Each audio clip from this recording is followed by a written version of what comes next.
Hello, hello, hello. Hi, everybody. Hi, this is Thom Filicia, and hopefully I have sound. It is 1 o'clock. Hello, everyone. How are you? Happy Tuesday. I can't believe it's moving and grooving so fast. Let me get this a little organized. Let's see, is that better? It's a lot of ceiling. Okay. Hey everybody. Hi. Happy Tuesday and welcome. Let's see. Sound is good. So we have a thumbs up on that. I am excited about today. I'm excited about today for a couple of reasons. One is it's absolutely beautiful today. So we're having a gorgeous day here at the lake. I'm also excited that today is going to be Ted Allen. Yesterday I had a great time with Jay Rodriguez. I call him my little brother because I used to haze him like a little brother the entire time we were filming Queer Eye. And now we're going to be connecting with Ted Allen, who I love and adore. He is hilarious. He's delicious. And we all know him from Queer Eye, from Chopped. He's a lot of fun. He's a great guy, and I'm super excited to get him on board here. So let me see. I'm going to see if Ted Allen is available. There he is. Oh my God. Waiting for Ted. Ted Allen. What up? What's happening? You know, you really brought back some fond memories for me of hazing Jay. My favorite was, it was either the time you shoved him into a clothes dryer, or maybe it was the time you handcuffed him to a floor lamp. No, I think, well, yes. The dryer trick was something that I learned from my brother. So that was not my own thing. Handcuffing him to a floor lamp, I think there was also a time I may have ankle cuffed him to a radiator. Why not? Perfect. Right? There were a few times where I duct taped him to office chairs or chairs that rolled, wheelie chairs. Yeah, that was a classic Knoll chair, I believe. Yeah. Right? You know, there has to be a design element to even hazing. You know, it's like... You know, of course, this reveals that you were secretly deeply in love with him. Well, we were the only two that made out, I guess, or at least that have admitted it. I don't know about you and Carson or you and Cayenne. Me and Carson, yeah. I think Tree. Kissin. We've all seen Carson naked, but it was involuntary. We didn't ask for it. Yes, and we've all probably paid lots and lots and lots of money to our therapist to unsee that. And if you think, so remember that time we were shooting Queer Eye at that guy's house in New Jersey who lived with his mother, and he was a nudist? Yeah. Oh, yeah. Oh, do I remember it? I Yeah. was drinking vodka out of the refrigerator while Carson was running around the house, and I kept locking all the doors. Yes. So Carson took off all his clothes. You locked him out. Wait a minute. I think you were in the kitchen drinking with me. I was, and Yes. I also put all of Carson's clothes into the freezer. And meanwhile, so while he was streaking around the house, I want to say this was in Maplewood. Yeah. Our executive producer Linda Lee rolls up in her town car, only to see Carson sprinting nude around the house. In fairness, he's trying to get in. desperately trying to get in. We had some good times. That is too funny. So wait a minute. Let me first. First of all, I want to thank everybody for coming out and watching or be a part of House Calls today. Obviously, we have the amazing and delicious and hilarious Ted Allen. And Ted, we need to know where you are right now. I think I know where you are, but we want everyone to kind of have an idea. Sure, and I figure you're going to want to talk about houses and design and all of that. And yeah. I'm in the nerve center of our house. This is our kitchen. Yeah. And Barry, my husband Barry, designed it. Yes. We love it for a lot of reasons. We're very well equipped. That hood that's growing out of my head. Actually a hat. It's kind really of like nice the hat. mirror behind me. I'm like. I mean, if there were one thing, you know, I know you think design night and day. And if there were one thing I would tell people, if you have a chance to do this when you redo your kitchen, is to put in a powerful vent hood over Yes. your stove. Yes. Because it changes everything. It Yeah. changes everything. And the vent to the outside, not yeah, just a real vent. Yeah. You know, it's funny. I have it both in New York City and here. The one in New York City is a little bit more complicated in terms of, I'm sure that the pipe probably goes for about 1.5 miles. Come here, Lago. Come on. Stop being. Lago. Here he is. Come here. He wants me to throw his toy. But so I agree with you. Having that is really important.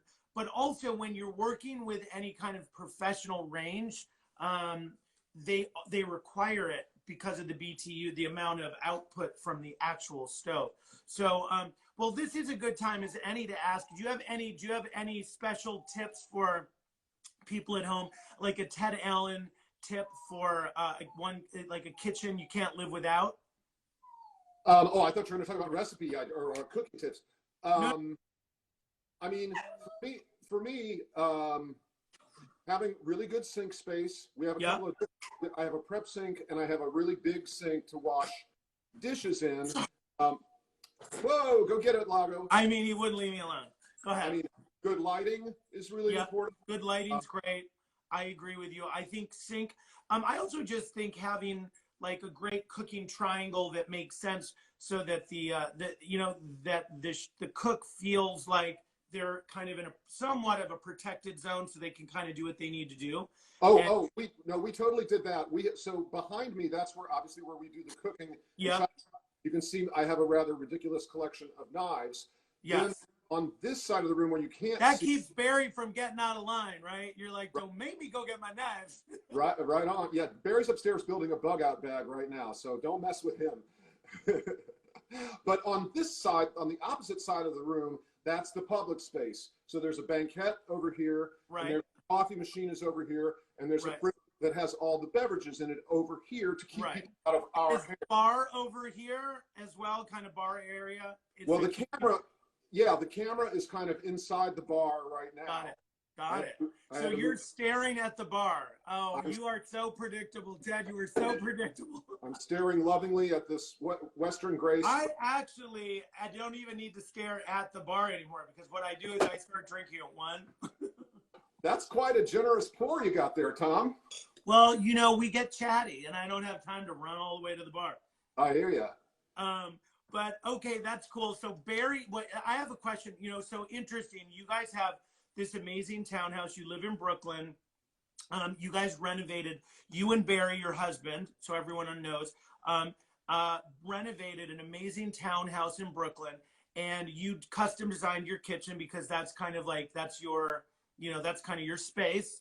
And how was that with you and Barry? I know Barry really well. I love Barry, and he is a vintage dealer as well as designer, and so I'm sure, like, how did that play out? Was it fun? Were you guys at each other's throats? Like, how did it go? Okay. Well, renovating a house, especially an old house, is very, very difficult. Thousands of decisions have to be made. It was very hard. We fought a lot, sure. But one thing Barry and I never fight about is design, because we agree on everything. You guys do have a very good, aesthetically, like whenever we're talking about design or periods of design or just kind of what we find attractive, I feel like you guys are really in tune, which is we are. So Barry's business is called fullcirclemodern.com. Yep.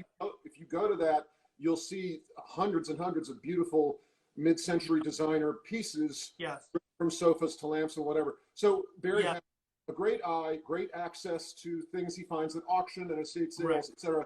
And so we have this Victorian house filled with glamorous pieces from the 60s and 70s, and I love that juxtaposition. Yeah, I do too. I think that's so cool. I love that. And I like that, letting the architecture, especially if something that's kind of Victorian has such a strong personality. I think it's fun for that to you don't need to go any more Victorian. You can let that stand alone. We're not down with doilies here. Yeah. But we're gay, but we are not down with doilies. That'd be a great T-shirt. We're gay, but we are not down with doilies. We're not that kind of gay. But I mean, if you look in magazines for years, ads for furniture companies like Lynn Rose, you'll often see a Togo sofa, that beautiful tufted we used to in an old Italian palazzo. Well, do you know what's so interesting, Ted? And I don't know if you've thought about this, and I'm just not very bright, but you're not. I was talking to someone and they were saying, we were talking about the difference, and I forget who it was. I think it was Kelly Ellis, and because she's living in Spain. We were talking about the difference between American design and European design.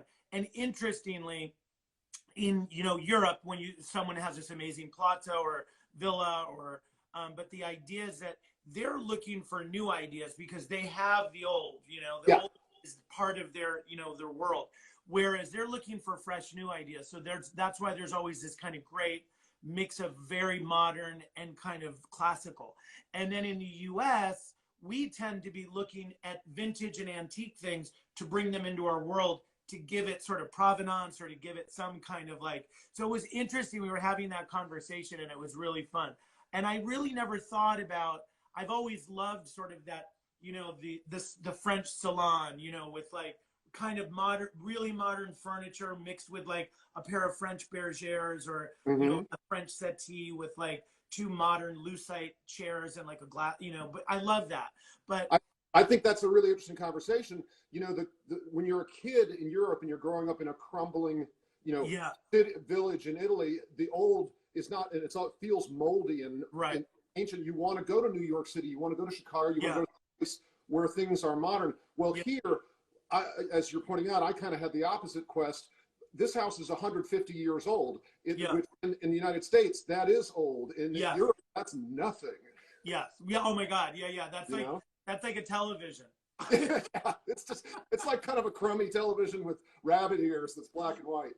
But it's got more than enough. Well, interesting. When I was growing up, I grew up in a neighborhood where the majority of the houses were built between 19 probably 15 and 1930. Like suburban? The majority of them were built in the 20s.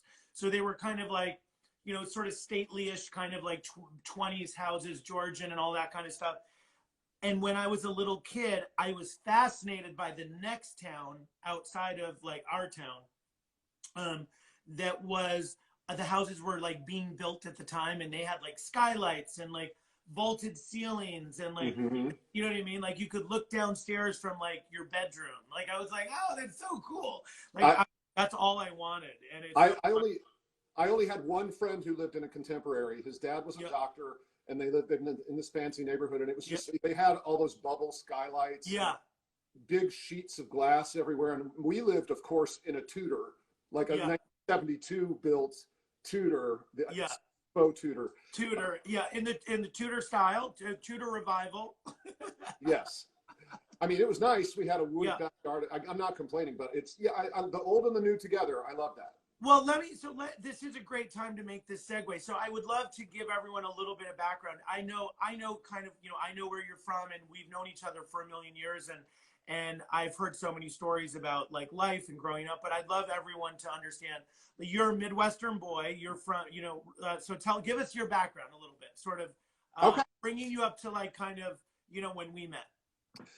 Born in Columbus, Ohio, raised in suburban Indianapolis, went to Purdue University undergrad, NYU grad school, which is when I got into journalism. Spent the first half of my career life in Chicago, working for magazines and newspapers, and then got a job with Esquire. And one day, somebody told me about this casting notice. Well, wait, before you go there. So you were at Purdue, right? You're studying and psychology, right? You're studying psychology, and you decided that what made you want to go from psychology to journalism? How was that transition? It's the only skill I've ever been told I had. Right. Was writing. I was afraid that the money was lousy in journalism, which it is, unless you end up at magazines, which is one place you can make a decent wage for national magazines. So I'm happy it ended up that way. Right. And then you went to NYU, and you were in journalism. You graduate. Now you go back to Chicago, and you were doing a variety of you were writing you had a really interesting kind of foundation before you came to Queer Eye, and bring everyone up to speed on that. Sure. I mean, my first gig in Chicago paid my first annual salary was $17,000 at a chain of community weeklies. But I managed to catch the attention of Richard Babcock, who was the editor of Chicago Magazine. He gave me an assignment. I busted my tail on it and did a really good job on it. And a few months later, I had a job at Chicago Magazine. And Chicago magazine is Dick Babcock edited that magazine as if it were a local Vanity Fair. So Right. he had worked in New York. He had worked at New York Magazine. He understood the national magazine quality level Right. and brought that to his magazine.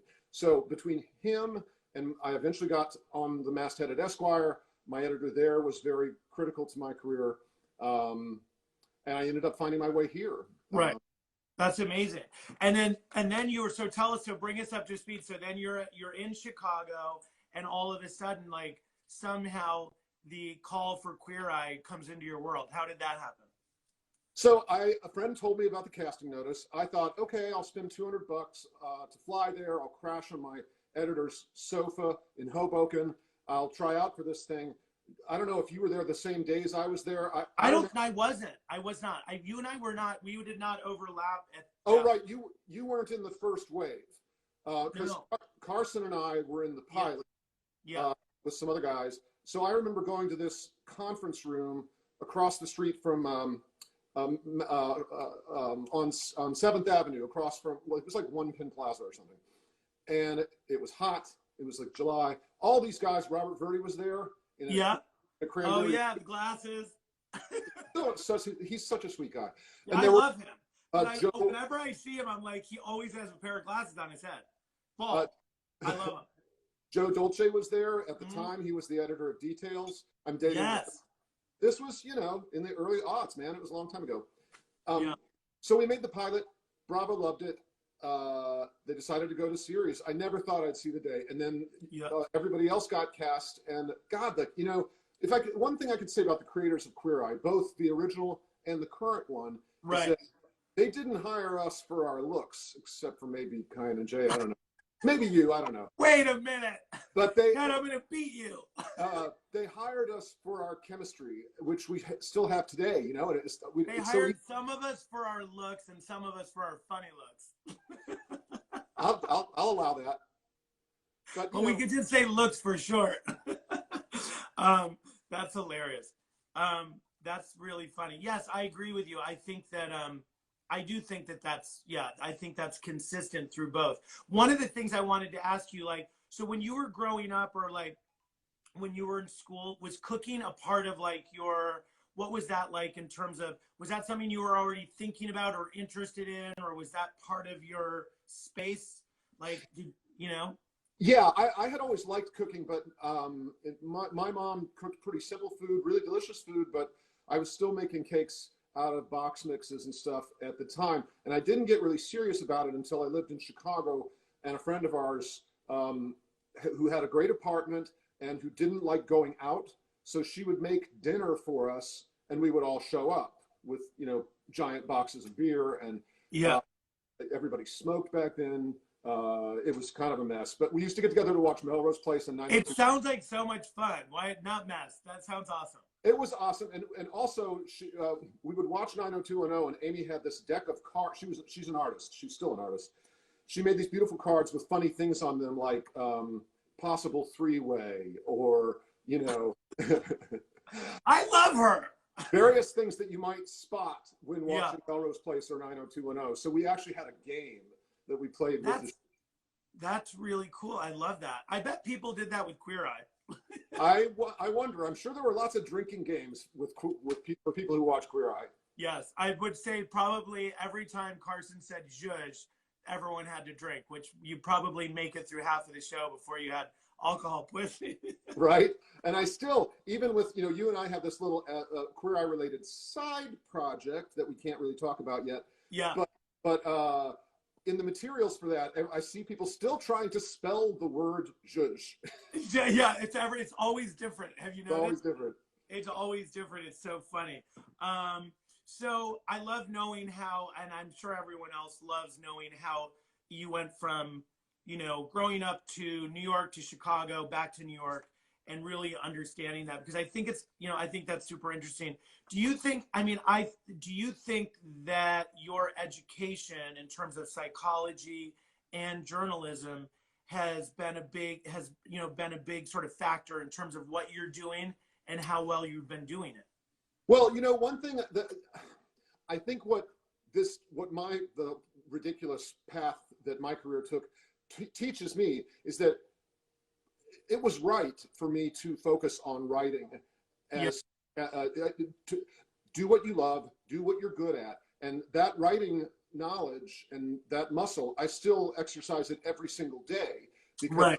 when I come to work in the morning at Chopped, I have a script and I'm super picky about writing, and I go through that script and change it all around. Right. And when I'm interviewing chefs, you don't see much of the interviewing in the final show, but Yeah. I'm trying to draw things out of people. So all those skills that gave me, I use them every day. Well, I will tell you, just so you know, my script for something I really can't talk about, but you know what I'm talking about. Based on your reaction to the question the other day, I totally changed it. So you'll be very happy. I made it. Yeah. You'll be very happy. And I asked that question because I specifically wanted to know what you thought, because I was a little concerned about it.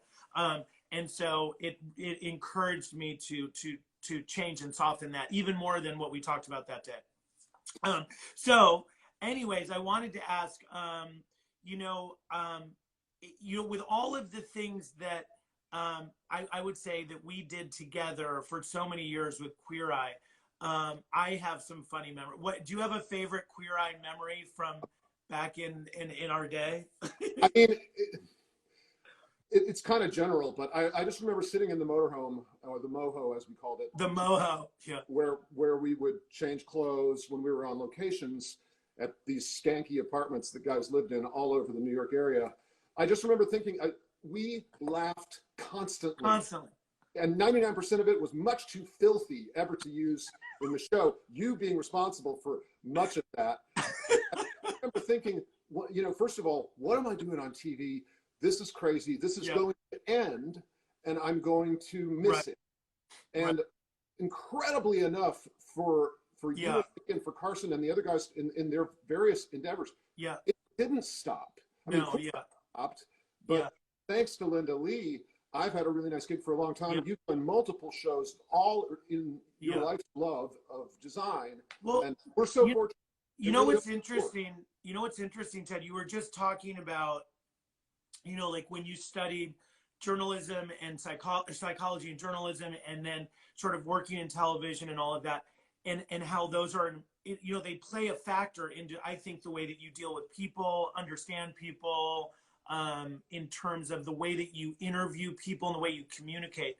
I think the way you communicate is so precise and so clear. And I think a lot of that comes from just sort of writing and really perfecting that muscle and exercising that muscle.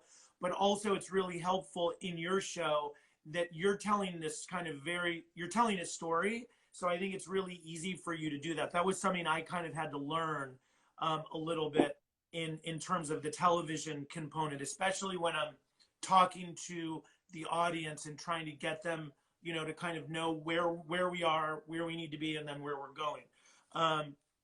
But you learned it, though. You got really I did. And you would, yeah.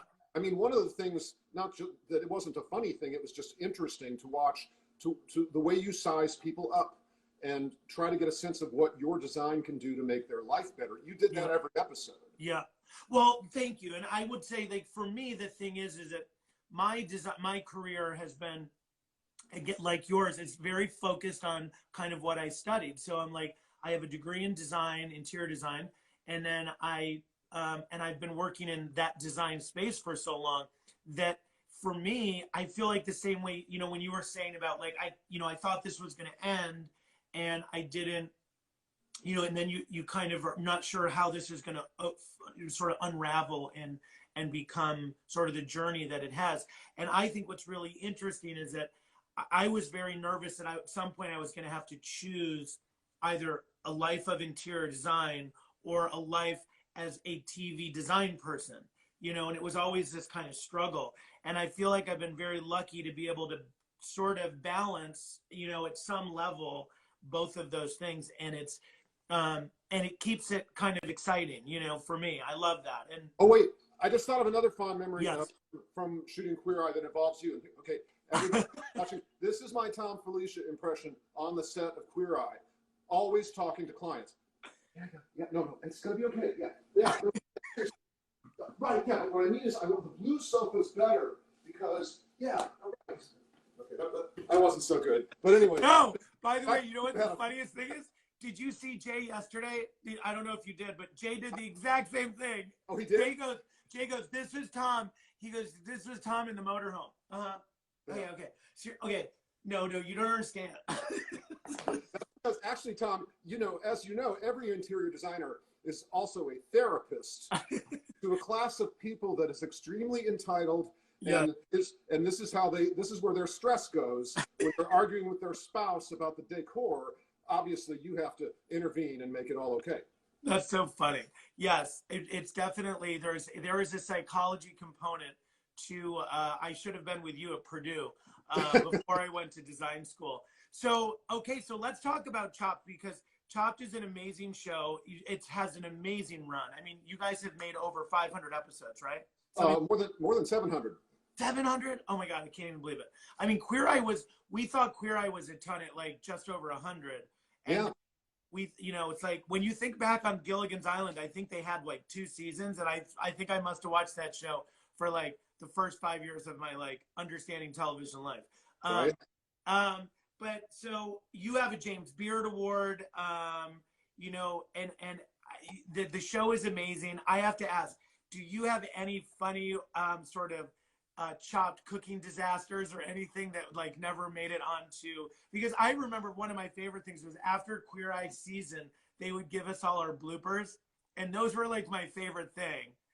I would show those to everybody, and it was hilarious. Do you guys have any disasters that you can talk about? Well, first of all, the subject of bloopers. They've been promising us, or we've been demanding a blooper reel for 11 years, and they've never come across with one. I think maybe because Food Network doesn't want to air our dirty laundry, or even our semi-dirty laundry. Yeah. But you shoot that long, there's all kinds of stuff. Yeah. There's got to be safe for television, but would be really fun in our lives. I mean, I remember one time we were shooting. We had Elton Brown on as a guest judge, and I think we did a whole 5 episodes dedicated to him. And he shocked the heck out of us one day when somebody did a bad job, and Elton picked up the cloche and threw it at him, landed on the floor with a great clap, and slid right up and hit the guy's toe. I mean, it's been, and again, Linda Lee, the creator of Chopped, as you know, of course, was the executive producer of Queer Eye. I love Linda Lee. She's the best. I owe my life to her, and between her and so many other people from Queer Eye came to Chopped. Our director Michael Perlman, producer Vivian Sorensen. Yeah, it's everybody says their show or their movie or whatever is like a family, but in our case, it really is, because we finish each other's sentences and we love each other. And the only thing that we don't love is that it's kind of a long day. But even that's gotten a little tighter. As we've done this for so long. Yeah, I mean, it's interesting. I think a lot of people, especially in my space and interior design, are like, oh my God, I would love to have a TV show. I'd love to do this. I would love to do that. And I always say to them, I say, be very careful, because they're long, brutal days, and it can be a lot of fun. It can be, and it's interesting. I love the space of design and sort of what we do, working in that medium, but I definitely think that it's not for everybody. I mean, you really have to be able to turn it on, turn it off, and there's a lot of waiting, and then there's like, it's just an interesting space. So yeah, I can. You love it though. I know you love it. You thrive in it, and you know how to respond to people when. I mean, there were even some members of our cast who weren't as adept at that when someone interrupted their dinner. Yeah. And you know who I mean. And I get it, it's a skill, and it's not always easy having people. Yeah. But I also think we were very fortunate in that we were only just so famous, We were like cable celebrities, we used to call ourselves. Yeah. And so we got some attention, but it's not like you can't walk down Fifth Avenue. I mean, right. Absolutely. And well, have a normal life. I also think it's so interesting how everyone sort of how different people that are brought into that space of celebrity at the variety of levels, but some people are just really easy with it, and other people it becomes something that's like overwhelming for them, or they really can't manage it. it is. I think some people really are. It can be a very, very complicated space. I think. Yeah, the pay's not bad. Yeah, the pay is not bad, but I would say that the celebrity thing, I've seen a lot of people be very like, some people are amazing at it. It's easy. It feels natural. And some people are kind of a little, it gets a little complicated for them. You're amazing at it because you're like nice to everybody. You're easy with it. You don't take it too seriously. You let it be like sort of what it is. Well, I feel like you have to be nice to everybody because most of these people who approach you are never going to meet you again. And if you're a jerk to them, they're going to tell 1,000 people what a jerk you are. And I've already told everybody you're a jerk before you got there. Okay. I figure set the bar low, and then of course you'll be charming. No, I'm kidding. You're awesome. Okay, so what's a question from a viewer? What's the most important kitchen tool to invest in? Okay, the most important kitchen tool to invest in for me, if you are currently renovating, is this exhaust fan that I mentioned. You don't have to have a hood like that, as crazy as that one, but to get a powerful exhaust fan that vents smoke from your stove to the outside. If you don't have that, every time you cook a fish or a turkey for Thanksgiving, it's going to stink up the whole house for 3 days. That matters a lot to me. I mean, your knives are very important, especially your chef's knife. Let me just go get one. Yes, go get them. Yeah. I like, don't make the obvious joke that you could make, Tom. I like an 8-inch chef's knife. This one is from Lamp. Oh, wow, you're really downsizing these days. Okay, that was a good joke. I like an 8-inch chef's knife. That's a very important tool. If you're on a budget and you can't afford one of those big suites of knives, just spend money on this one. Yeah. And then buy, paring knives don't have to be fancy. Yeah. The chef's knife, this is what you do all your chopping with, and it needs to be well balanced and it needs to be sharp. Yeah. So that's really key. Ted, how do you feel about having a sharpener, one of those sharpener tools in your house where you run it back and forth? Do you have one of those? I do, and I've used that for ages. It's funny you mentioned this because Barry just kind of got into carrying knives, which I'm nervous about. Well, as a part of that process, though, he went on a jag and sharpened all of our knives the real way. Yeah, which is better, where you have a stone. And it spins. No, it's nothing spinning. It's all like you have a stone that has a coarse side and a fine side. You boil the stone and just slowly and carefully sharpen the blade. I don't like doing it, so if Barry is into it, I'm down. Good. Okay, that's nice. Wow, that's great to have Barry. Barry's awesome, but that's another part of why Barry's awesome. Okay, so interesting. When I was working for Jeffrey Bill Huber, a designer who's already been on, he's been on this show. I was laughing with him. We were talking about when we used to travel together. I worked for him and we would go on projects. He would travel with his knives. He would have he would unroll them and they would fit into this thing and he would roll them over and put them into a box, kind of like a wooden box that would kind of latch. And then he would put it in his bag. I just am like, oh my, and when he showed that to me, I was like, you travel with 3 knives in this kind of thing. And it's just amazing to me that was even a thing. Could you imagine getting onto an airplane with your duffel bag and a bag of knives? You got to check those now. Jeffrey Bill Huber cooked while he was traveling? Yeah, like when we would go to clients' houses, Jeffrey would sometimes cook or help cook or it was something he liked to do. I think I don't know. I think we were going to stay at a client's house that we were finishing, and maybe the clients weren't there, and he was cooking for me and one of the other guys, like while we were there. So. Speaking of Barry, I see 2 important questions that I have to answer. Yes. Who designed the kitchen? My husband, Barry Rice, designed the kitchen. Nice. And would my husband, Barry Rice, go on Chopped? No way. No way. No. I don't think he would. It's not his thing. He would be like, no. I have cooked on Chopped a few times, but it's always been like me with my mom or me with my sister, or where I feel like it's, first of all, I'm not a professional chef. I'm an avid cook. I love to cook, and I'm okay at it. Yeah. But I don't have the skills to go head to head against Alex Guarnaschelli or Amanda Freitag.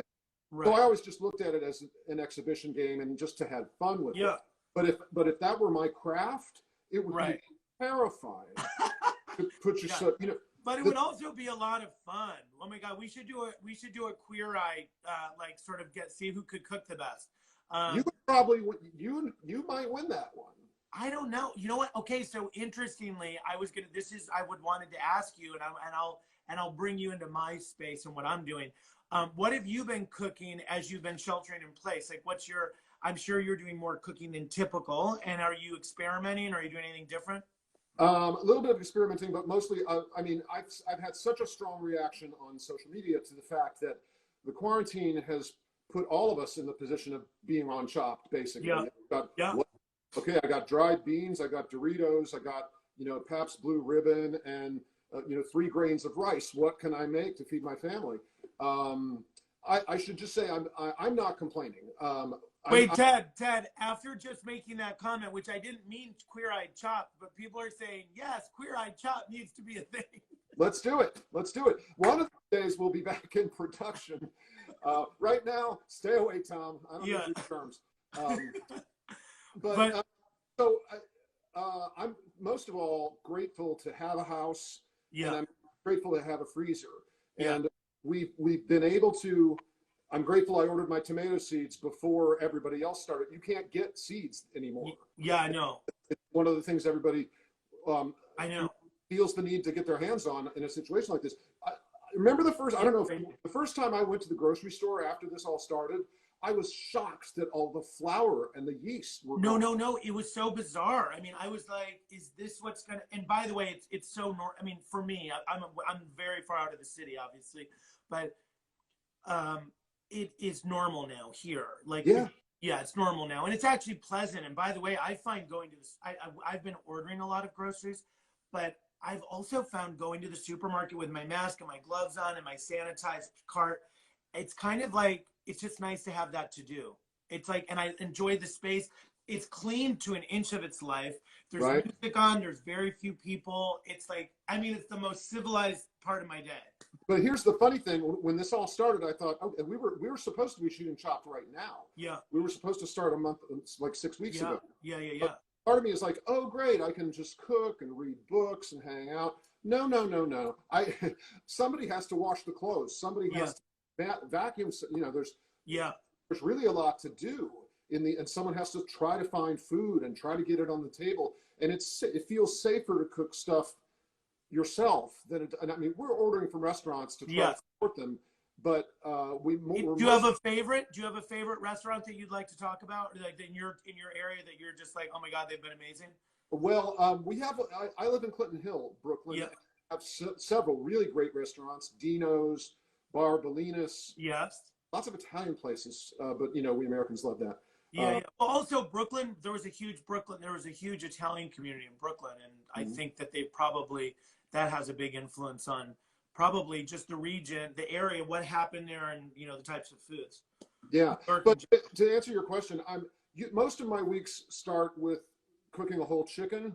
The next day we have chicken sandwiches, and the day after that I might turn it into chicken soup. I try to make everything count, and I try to also when I get my hands on lettuce, we make salads every night.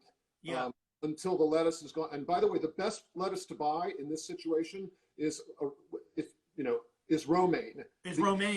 Romaine, because it's so versatile, but also it lasts a long time. By the way, I've been grilling it also. It's fabulous. Grilled. Delicious. I mean, I love it grilled. But so I've been doing, sort of on this same thing, like we've been doing, we did Ina Garden's 2 of our chickens, the perfect chicken, and also we did engagement chicken, which was really great. We've done salmon on planks, cedar planks that we saute in white wine all day, and then nice, which is really fun. We've been doing a ton of salads. Romaine is a great one. It also seems to last very long, by the way. That was the point I was trying to make. If you buy a tub of baby spinach, it's going to last you for about 5 days. The romaine lasts longer, I think, because it's so thick and it has so much. It's hardy. It's hardier. Like an iceberg, like a cabbage. It has enough water in it that it can stay hydrated for a couple weeks. So that's a really good. Unlike me. I don't know what. At least you may not be hydrated, but you're definitely pickled. Exactly. That's probably, I mean, that's, yes. And that could be good for right now. That's probably good. It's probably a good thing in terms of, you know, staying good. Oh, but by the way, did you have any sort of COVID-19 related issues with you or Barry or any close people in your world?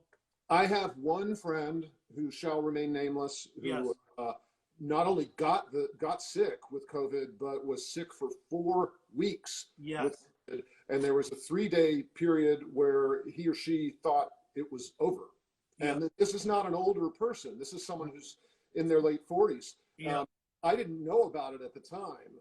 Yep. And I learned after the fact. It's scary, man. It's scary. And Well, it's serious. I will tell you that in my sort of journey, when I had the COVID in New York, um, and that was weeks and weeks and weeks and weeks ago, like 5 weeks, 6 weeks ago. I that was not great. It wasn't fun, but it wasn't terrible. Yours wasn't so severe then? No, it wasn't so bad then, and I Good. got over it after about 7 or 8 days, something like that. 8 days, I was starting to feel better, and I thought, well, this is my window to go up to the house. So I left. I came up here, and when I got here, I started getting worse again, and then that was really that was pneumonia. And I have to tell you, I can totally relate to this person who was dealing with the, oh my God, I'm not sure what's happening, and you get really nervous because I thought it was the COVID again. And I thought, I was like, this one is like really like knocking me out. I was dizzy. Thank God a doctor diagnosed me with antibiotics, and it all worked out. But Oh, thank God. I didn't know you had pneumonia. Jeez. it's scary. It is scary. It's scary. Well, look, I'm glad you and Barry and most of your friends and everyone in your world and family and everything are all good. And I'm happy to hear that your friend, who's going nameless, is also doing well. That's great. Yeah. Do you do you have a takeaway that you think that is a good, like, what's your takeaway from this kind of weird moment that we're all going through? Do you have? Well, I mean, first of all, I keep reading, allow yourself to, this is a big deal. This hasn't happened Yeah. since 1918, and we weren't there at the Yeah. time. So it's okay to feel weird. It's okay to not be productive. Just tending to your own sanity is Yeah. really, really important. Don't lose connections with your family and friends. Yeah. All people. Listen, if you're lucky enough to have a house and a computer and a phone, stay connected. Yeah, I agree. I think connection right now is super important so that we all don't kind of slip into a kind of like a space where we become fearful and afraid of like sort of what's going to happen next. We communicate so we know what's happening in different places, different regions, and just kind of keep communication in a relationship, communication in an office, communication in a pandemic.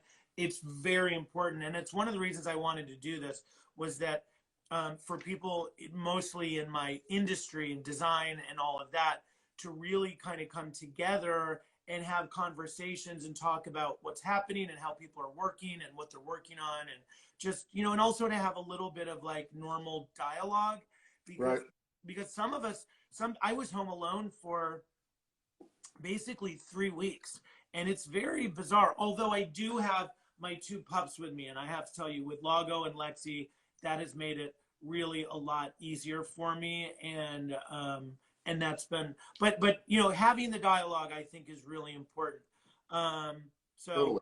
Yeah. And I mean, there have been lots of times across history where people have had to do things like this. And I mean, I saw one of all places in a comic strip in a newspaper where a father was telling his son, hey, listen, Anne Frank lived with her family in an attic for 2 years, and that was under obviously much darker circumstances. At least we're able to communicate. We're not at war. We're at war Right. with. I mean, perspective-wise, if you're in a house and the heat works and you've got your computer. Right. Well, I will say, look, I mean, I think for a lot of, I know for myself, I feel very fortunate to have my puppies with me. I feel very fortunate. I have one of my good friends living in my guest house. I'm very fortunate to have a guest house and to have a house and to have a place that I was able to go to after dealing with, sort of the COVID, that I felt safe, and I hope, I wish that for everybody. And I know that, You know, I mean, look, having your own space, and even sharing a space with, you know, friends or roommates or whatever, it's, you know, you're lucky. Can I just make a point about this? Yeah. Because Yes. we're talking about how grateful we are. I'm not sure everybody is aware of this, but places like New York, but even in smaller towns, the food banks are just overwhelmed with the Yes. demand they've never had before.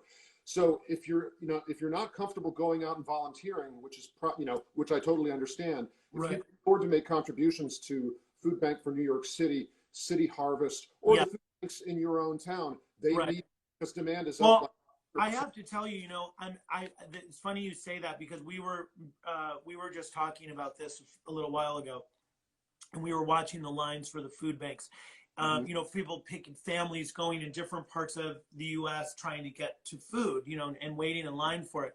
And we were talking about how we feel like we should contribute to the New York City Food Bank, because really where I am right now in upstate New York, we have I think some of the lowest rates in the state of infection, as well as, you know, deaths and stuff related to COVID.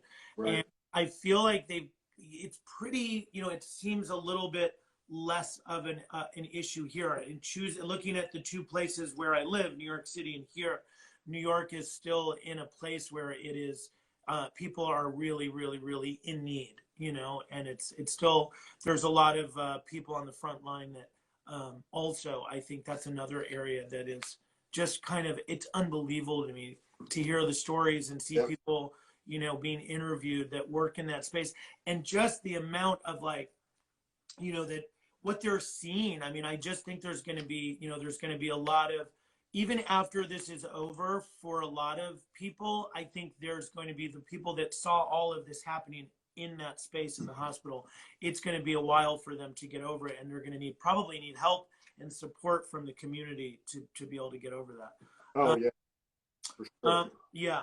I have a question for you, because I thought this would be a really good question for you, because I just feel like, I don't know, I thought this would be a great question for you. Uh-oh. If you could have cocktails or dinner with anyone who is either past or alive, who would it be?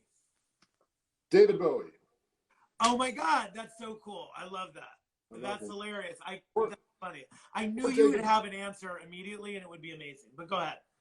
Or David Byrne or Lou Reed. I mean, music is my whole thing. I've been trying and I have to, I have a commitment from Food Network to shoot a pilot for some other kind of show. And I've tried so hard to shoehorn music into a show idea, but I don't think it's going to work. I need MTV doesn't even do music anymore. No, I know. Well, but okay, two things. One is, I will tell you, first of all, you know, I worked with David Bowie and Iman for years, doing their house in outside of the city. And I didn't know that. Yeah. Oh my God. Actually, I just photographed it. I'll tell you where to go and see the photos. They're on my internet. They're on my website. You can probably figure it out. But anyways, but David Bowie was such an amazing guy and so interesting to work with. And Iman is really interesting as well. They were an interesting couple. I will say that they were very much in love, and they were very much kind of a unit, and they were cool. But he was just such an artist. He collected a lot of art from other artists, and mostly from people that worked that were their you know, if the painters had someone that was sort of an apprentice, he would really follow the apprentice's work, because he thought that was a very interesting place, and he would collect basically all of their stuff. You've just given me a great idea for something to do during quarantine, because this is something I'm doing. So I had I'm talking about how much music is a big part of my life. Yeah. I had all kinds of concerts this summer. The Dandy Warhols I was going to go see Roger Waters, believe it or not, because I've never seen Pink Floyd. And that's as close as you're going to get. Yeah. All canceled or postponed. YouTube has an extraordinary amount of live concert footage tapes. And by the way, it's so much free. Fun. It's so much fun. It's so much fun. Yesterday, I watched an REM concert from 1984. They had only been a band for 3.5 years. Michael Stipe had hair and was beautiful. and he introduced they have a song called Hyena that they performed it that night for the first time ever. That's a really old song. No, I know, but but so it was cool. it just, you know, both new music and old stuff like that. It's the world is your oyster. Yeah. Well, That's, when I was in high school, that was like something that we would like when someone's parents were away. We would like, you know, drink too much and like play drinking games and have like a concert out in the background. You know, yeah. that was kind of, we'd have like, you know, 10, 15 people over and it was like, ooh, it was like a crazy party. So you'd be mixing Ron Rico with Creme de Menthe. Yeah. And, you know, REM and like the Grateful Dead and Pink Floyd. Oh my God, Pink Floyd The Wall is amazing. But by the way, if and when we can go to those concerts, and if you do ever go and you're looking for people to do that with, you know, I would love to do that. Seriously. yeah, actually Barry doesn't like going to concerts. So I love it. So I have a selection of rock and roll boyfriends, and you're welcome to be one. I love it. Well, you know, I was supposed to be going to Burning Man this year, and you know, and here we are. So, yeah. But so it's I'm happy that it's being canceled because for obvious reasons. Yeah. So we're all stuck in our houses or our apartments or wherever we found ourselves. We're all, you know, kind of there and doing what, hopefully being responsible. How did you have to do anything to make your interior more workable or more comfortable or for work or anything like that? Or were you all set? We were all set because Barry has been working from home for ages. So he's got a nice office. We have a freezer and a deep freeze, and we have a storage place. This is what makes us such a rarity for New York, is that we have space for things. Yeah. So we already had a bunch of extra toilet paper, a bunch of extra paper towels, beans, you know, cans of stuff. And that's something that's much harder if you live in a studio and you got which is the reality in so much of New York. So I feel for people in that situation. Yeah. I totally agree. And I 100%. Interesting. This is a great viewer question. This is Ted. What would you eat for dinner with David Bowie? That's a great question. I don't know. Grouse, maybe? Yeah. You could make my easy crab dip. I have a very easy crab dip, which is amazing. I would imagine that somebody as worldly as David would probably, when people ask me, like, would you cook for a great chef like a Thomas Keller? Almost the most simple thing ever, right? Exactly, because they don't need fussiness. They have no. They want a really good hot dog. Or a really good roast chicken, you know? Yeah. I'm going to go out on a limb and say that. What? What'd you say? Not a hot dog? I think not a hot dog, but I think. Yeah, but what about? Have you ever had a Hoffman's hot dog? I have not. They're gourmet. They're amazing. You would love them. I'm telling you, they're like real German franks, and they're made by it's like an old German company up in upstate New York. So I think this applies to almost anybody who is important to you, and you have to cook for them. Yeah. Don't try to impress them with razzle dazzle stuff. No. Yeah. Do something you know how to cook. Yeah. Something that's simple and delicious. I love that. You're done. I love that. Well, interesting. Okay. Well, this is a good question for you based on that.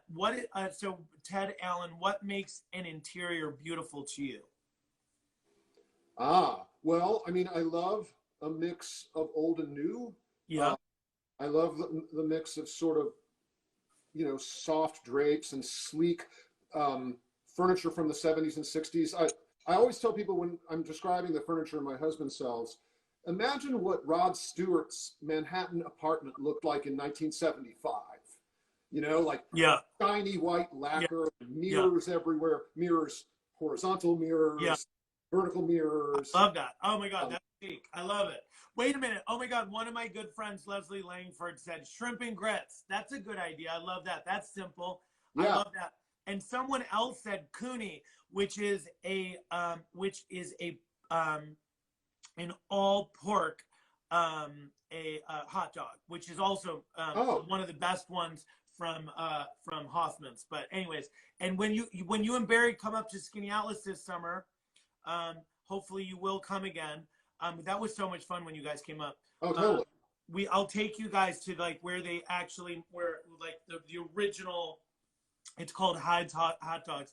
It's in Liverpool, New York. It's so much fun. It's like this old 1950s structure, and it is incredible. You will love it, actually. Actually, I think it's been on like one of those shows, like it's been Oh, on like a Food Network show, actually.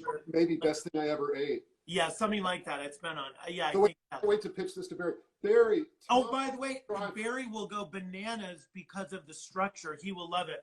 And Oh, let's not forget, I want to make sure everyone knows that Full Circle Modern, which is Barry Rice, Ted's husband, has an amazing vintage collection of amazing vintage pieces, and you guys should go online and check it out. it's very fancy stuff, but it is a It's lot of it is cool. a lot of it's on sale right now. Yeah. So Ted, you've done so much. You have this incredible, career in life and all of these things. Is there a career goal that you still want to achieve?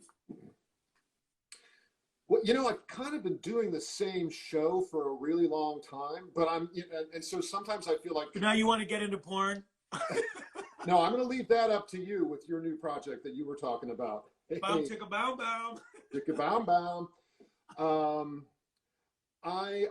Actually, I have a book. I have a good idea for a book. I can't tell you what it is. Yeah. It's nonfiction. It's a profile of somebody in my life, and I have the structure for it, and I have an editor and an agent bothering me about it. So I think I'm going to finally sit down and try to make this book. That's awesome. That's Yeah. really cool. So I'm excited about that, and I'm I excited love to that. do a pilot for another type of show for Food Network. I love that. Okay, last question. If Ted Allen were a superhero, what would his power be? Oh wow, yeah, that's a tough one because I'd really love to fly, but being invisible would be probably. That's funny you say that. That's Carson said invisible. Yeah, those. I said fly.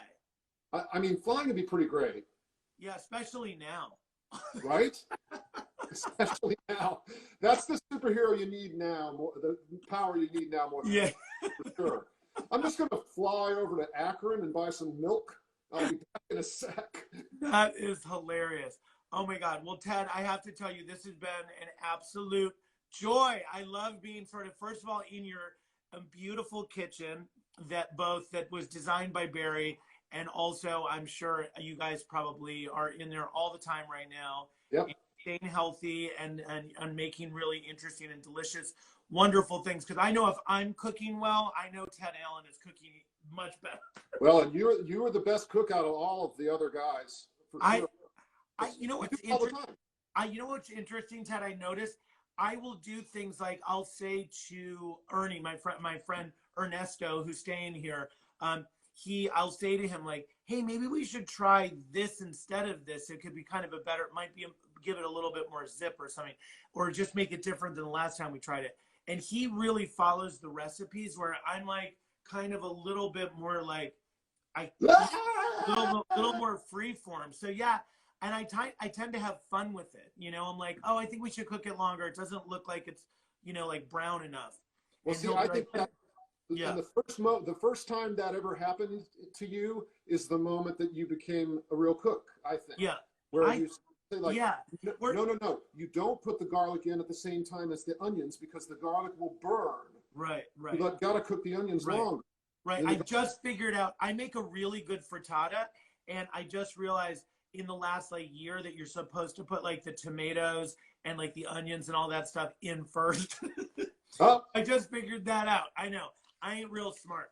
But I want to say thank you, Ted. I love you, and I want to thank you, and I'm happy. I love both of you, and I'm happy that you're both healthy and safe. And I just want to thank everybody who came out today to join us or invite us into their home or office or wherever you are. Yep. Thank you for sharing this time with me and Ted. And I just want to let you know that tomorrow at 1:00 again, house calls. We are going to have the sweet and dashing grooming guru, Kyan Douglas. It's Queer Eye Takeover this week. So Jay was yesterday, Ted was today, Kyan is tomorrow, Wednesday. Bobby Burke, because he's an interior designer, will be on Thursday. And then, of course, Carson on Friday. So thank you. Daughters. Yeah, it was lots of fun. I've got to get Barry on this. So we've got to talk to Barry and let him know that we've got to get him on here, because I want to talk to him about mid-century and all that, and sort of how that's going. So will you put a good word in for me and see if he'll do it? I will do it. Okay. All right. Love you. Love you, everybody. Thanks for coming out for House Call. See you tomorrow at 1 o'clock. Love you. Love you, Ted. Thanks, Tom. Bye. Bye.